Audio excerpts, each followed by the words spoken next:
wax away. This is why it's good to have some kind of impassionately dispensed state-funded support for people who wind up on the streets. Because if you rely on private charities, first of all, historically, they never take up all the slack that actual funded programs do. Mm-hmm. And second of all, they're free to just discriminate and and only serve people who, I mean, they're free to become dictators. Be like, you want to eat? Stop fucking. Right. Yikes. But, even as much as I support secular charities and atheist charities and things like that, anytime you've got a charity group with an additional agenda in addition to the agenda of whatever the charity's focused on, you've got a potential conflict. Yeah. And the reason that you have government-sponsored charities, government regulations about charities, is to make sure that those conflicts do not inhibit the work of the charity. And so, in much the same way that, it's okay for the Boy Scouts to be discriminating dicks if they want to, as long as they're not taking public funding, it's okay for this House of Mercy to be discriminating. I don't want to say it's okay. It's legal. Yeah. For them to discriminate this way. But it's not. As long as they're not taking public and funding. I support these guys continuing to exist, but it is a massive mistake to rely on these guys as the only people that will help the poor. I don't support them existing. I mean, as a matter of law, I'm fine with the fact that they exist. I'm fine with people just saying, here, I'll give you some food if I like to. Well, I'm fine with them existing, but I'm not fine with the idea. We can do better. Yes. And I would rather see better charities put these other charities out of business. Yeah. There's one thing we hear a lot is, well, if I'm not going to give to the Salvation Army, who do I give to? Because certain charities are ubiquitous and they are good at what they do. And by and large, when I don't have other options, I'll go that route. But there are plenty of secular charities. In a Google search, we'll find them. There's a number of groups that have been listed, including Share. Does the phrase "no room at the inn" mean anything? Of course, it's a good thing Mary didn't come to that inn with another Mary. Well, she came on a donkey, didn't she? That's even worse. They might suspect her of the donkey. She wasn't from Mexico. Of course, sometimes people who work for the government also slip through the cracks and pull this kind of shit. I cannot remember if we've already discussed this story. It's been a few weeks, I think. Are you talking about John? Military? Oh, no. Yeah, I don't think we addressed this one. Okay. Sergeant Justin Griffith was furious last month when a mandatory Army test asked him questions about his spirituality and found him lacking.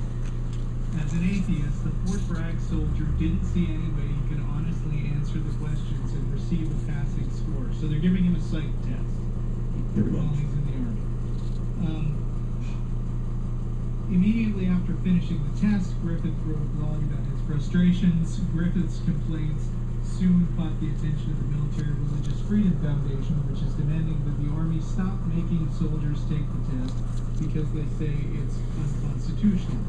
The test is part of a program known as Comprehensive Soldier Fitness, or CSF. The Army initiated the $125 million program in 2008 in an effort to reduce suicides, the post-traumatic stress disorder, which has spiked during the wars in Iraq and Afghanistan. I'm not seeing this particular story going into details of the test, so I'm just going to say some stuff that I remember in particular, which was that as part of this psych test, they were asked stuff like, do you believe that there's a higher power watching you and purpose to life? And if you answer no, because you're an atheist, then, their psych test came back negative. Red flag pops up. Specifically saying this person doesn't believe there's meaning in his life, and we recommend immediate counseling or else. The alarms go off, and the door slams shut. Yeah, so that is really disturbing. The government organizations should not be in the business of psychologically evaluating people, and Yeah, you don't mean that. unfit. Excuse me. As evaluating people as unfit based on their lack of religion. The problem, I mean, the government has a responsibility to make sure that their soldiers are, psychologically stable. Yes.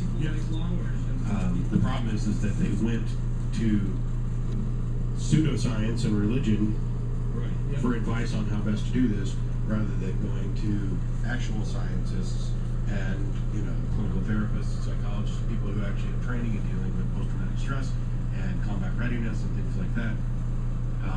And they thought, hey, we'll just have this spiritual readiness part to the evaluation, and it shows in the results. Also, I feel like the guy who's responsible for this is also somebody who came up with the idea that it was okay for the army to torture, but I cannot find that source. It's sort of like it's the religious version of forcing people to take the polygraph tests and stuff. Yeah, which don't. It's like which don't. We got 10 minutes left. Okay. Give or take. Giles schools give God space. Will return 10 Commandments display to buildings. Okay, the short version is that the Freedom from Religion Foundation did a cease and desist against these people, saying, you need to take the 10 Commandments down, and the school superintendent took them down, and then the school board voted unanimously to override the superintendent, Wow. and put the 10 Commandments back up. I love the quote in the middle of this. It wasn't a decision we took lightly, and it wasn't a decision based on our personal beliefs. Oh yeah, sure. These people need to be sued. Yeah. We need to make it financially painful for these schools to thumb their noses at the Constitution. Because this is what happens in little southern schools. Whatever they want. They blatantly go against the separation of church and state. And because nobody, a student or parent has to complain. And that's usually a public record. And people find out who you are and they run you out of town. That's right. And so nobody complains, so it keeps going on and on. And if somebody contacts the FFRF, sometimes a letter is all it takes. But sometimes they get a letter and they just say, fuck them. All these Northerners, which I've heard, all these people from Wisconsin trying to tell us down in Alabama or Georgia or Virginia what to do. Right. We're good Christians down here. One problem with the lawsuit thing is that you end up punishing the taxpayers and the students. It's not like this money comes out of the school board's pockets. It's the school district. Yeah, I mean, if we could personally sue the people who are responsible for it, that would be that would be better. a lot better. Yeah.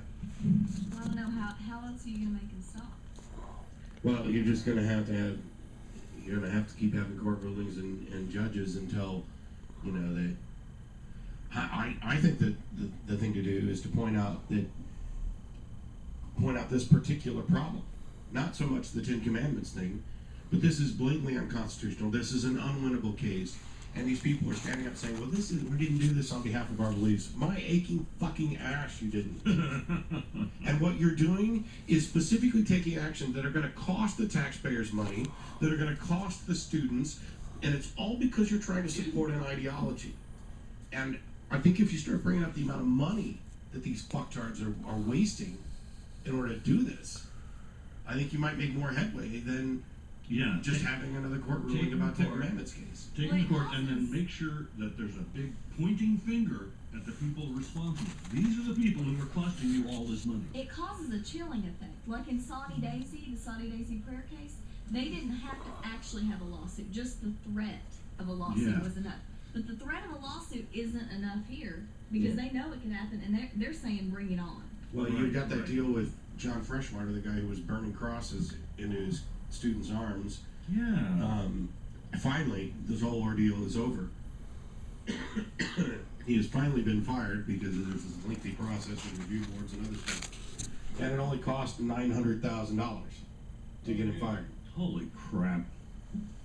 $900,000 to fire somebody. $1 million to get rid of it. Yeah.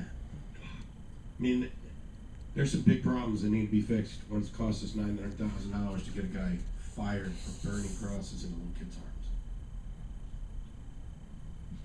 Yeah, I don't know what to say.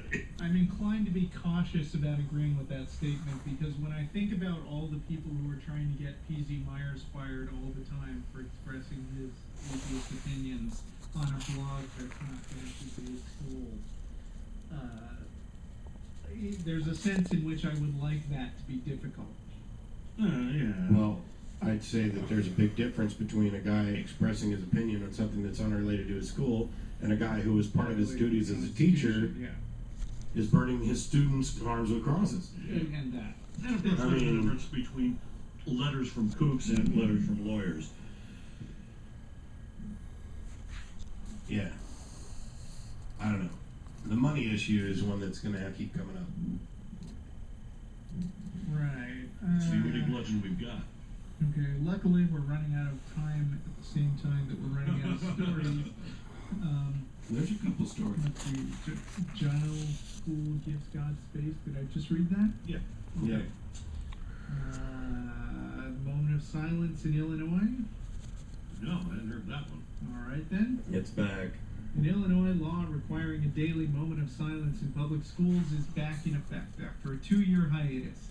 Federal Judge Robert Gettleman lifted an injunction on the law's enforcement, and the State Board of Education notified districts Friday, a day later. The 7th U.S. Circuit Court of Appeals in Chicago ruled in October that the law approved in 2007 is constitutional because it doesn't specify prayer. The decision reversed a 2009 ruling by Gettleman calling the law unconstitutional. The court said legislators stressed the moment of silence's secular and practical purpose in settling students down at the start of the school day. Oh boy, okay. Parent Rob Sherman, an atheist who filed a challenge to the law, says he plans to fight it all the way to the U.S. Supreme Court. Opinions on moments of silence? It's just bullshit. Students don't care. They just sit there, they do their homework, they do whatever they're gonna do. Mm-hmm. It doesn't have anything Except to do talk. with religion. It's just the stupidest thing legislators could possibly waste time on. I advise students to bring in Game Boys and play them with the sound off. Let's see if they're cool with that. I'm pretty sure most schools would not allow it. Although now, with everybody having cell phones with, games and apps and stuff like that. I don't know, it's a whole different world from when I went to school back in the olden days. How so? Yeah, but how would they object to however a student used that minute? Because the best game I ever took to school was that little, it was like the size of a whole Game Boy, and it was a football game that just had blips on it where you moved the one blip. From like Tycho or something? Yeah. So you had to up and down and move the blip they around had the other little blip. machines that were shaped like arcade, except they were all based on LEDs. Yeah. So they would have Pac-Man, and then just a Pac-Man lights up here and then here. Yep. They were so lame, but They were the most awesome awesome thing. at the time. They were incredible. yes. I was a master at that football game after a while. It was just you'd go up and then down, and then all the way across the bottom and up and down all the way across the top and touchdown. Yeah. So, not in my backyard. Oh? Yeah. BZ posted this. Tenants in a pricey Vancouver high-rise are protesting the construction of a hospice nearby. Oh, right. A hospice. So, you're in your high-rise, and next to you, they're putting in a nice medical facility. Right. Isn't that a plus? Sure. From my point of view. Well, it is